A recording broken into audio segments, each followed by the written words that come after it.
معي هنا محلل القناة الدكتور نبيل كحلوش. أهلا بك دكتور. شكرا أستاذة نسرين على الاستضافة. مرحبا بكم. مرحبا بكم. اهلا وسهلا بكم. قبل ما تكملوا الفيديو ان شاء الله كما شفتوا الاعلام ديال الحظيره والحكام ديال الحظيره كيتاسفوا الاعمال العدائيه من دوله صديقه وشقيقه، دوله عربيه شقيقه اللي هي الامارات. ما قدروش يسميوها، يخافوا وما قدروش يسحبوا السفير الجزائر.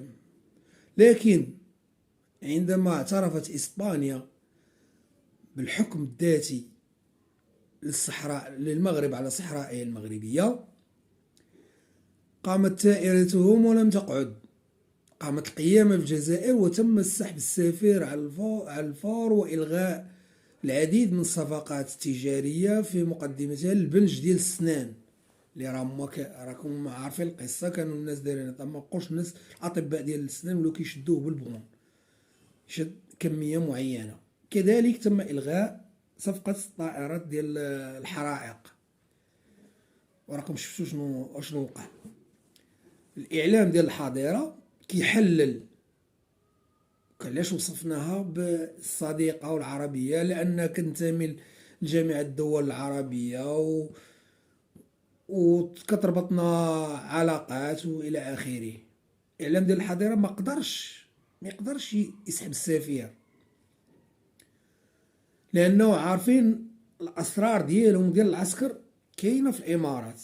العساكريه كلهم متبون وكلهم عندهم اموال مهربه الى الامارات، وبالتالي ما يقدروش ينعتوا فيها بصبعهم.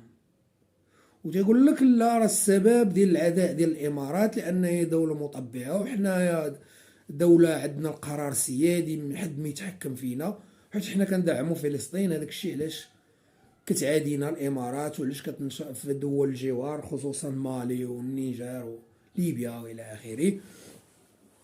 لكن هما وصفوها بعاصمه التخلاط، وصفوا دبي بعاصمه التخلاط قبل من المشكل ديال فلسطين، قبل من 7 أكتوبر.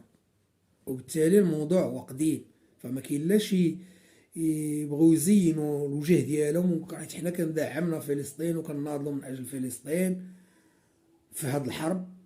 هذاك الشيء علاش الامارات دوله مطبعه وكتساند اسرائيل، وبالتالي غتكن لنا العداء. هذا المجلس الاعلى للظلم في هذه القوه الضاربه ما ذكرش سمية الامارات، لربما غدا تشدهم الامارات من هنا ولا رمشي عليكم راه على المغرب.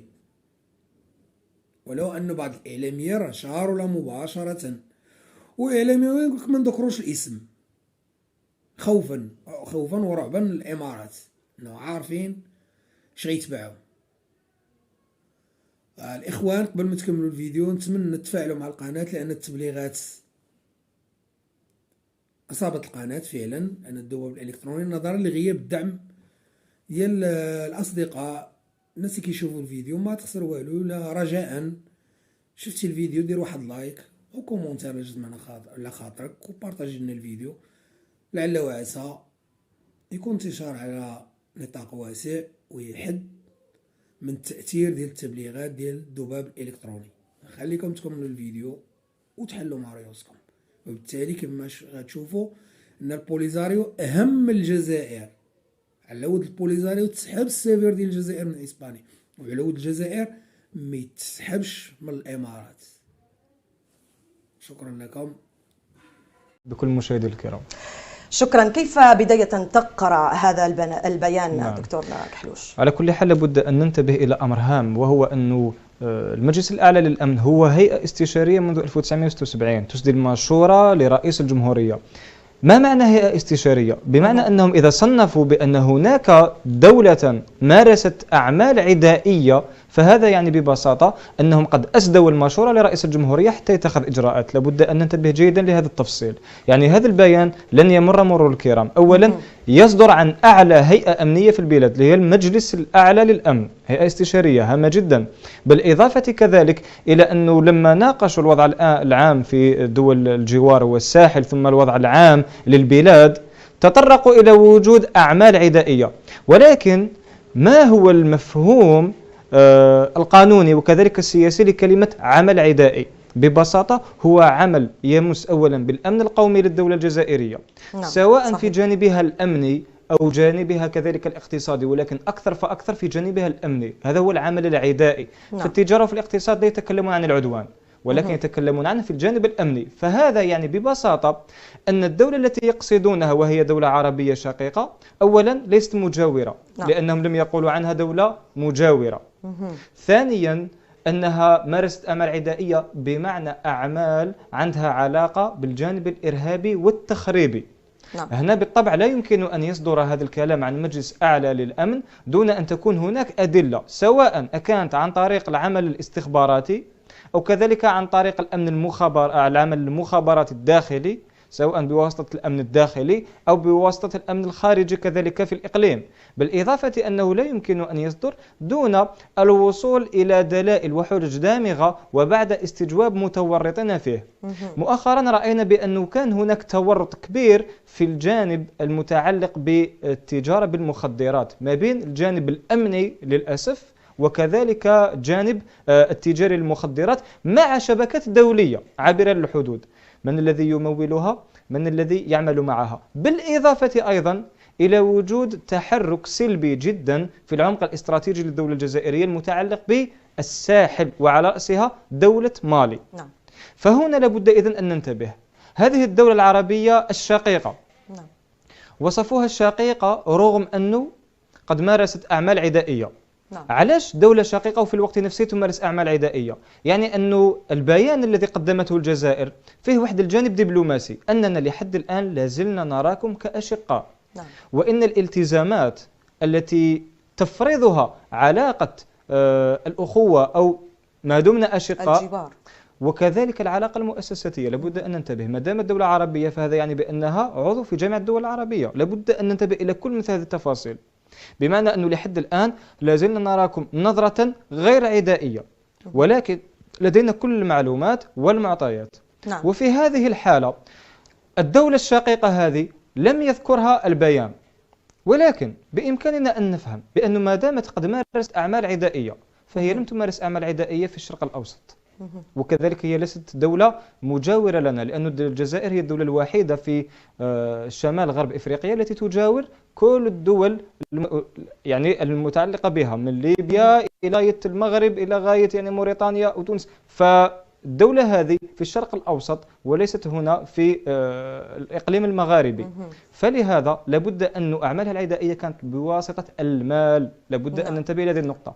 إذن فما هي الدولة العربية التي عرفت بأنها تستخدم المال الوسخ لكي تمس بالأمن القومي للدول؟ وأكثر من ذلك أن السياق الذي أتى فيه هذا البيان للمجلس الأعلى للأمن في الدولة الجزائرية في سياق الحرب على غزة، بمعنى أنه ببساطة هذه الأعمال العدائية لم تكن قبل الحرب فحسب، ولكن المجلس الأعلى للأمن ربما رصد ارتفاعا في وتيرتها بعد الحرب. يعني أن هذه الدولة مضادة للتوجهات الجزائرية المتعلقة بمساندة القضية الفلسطينية.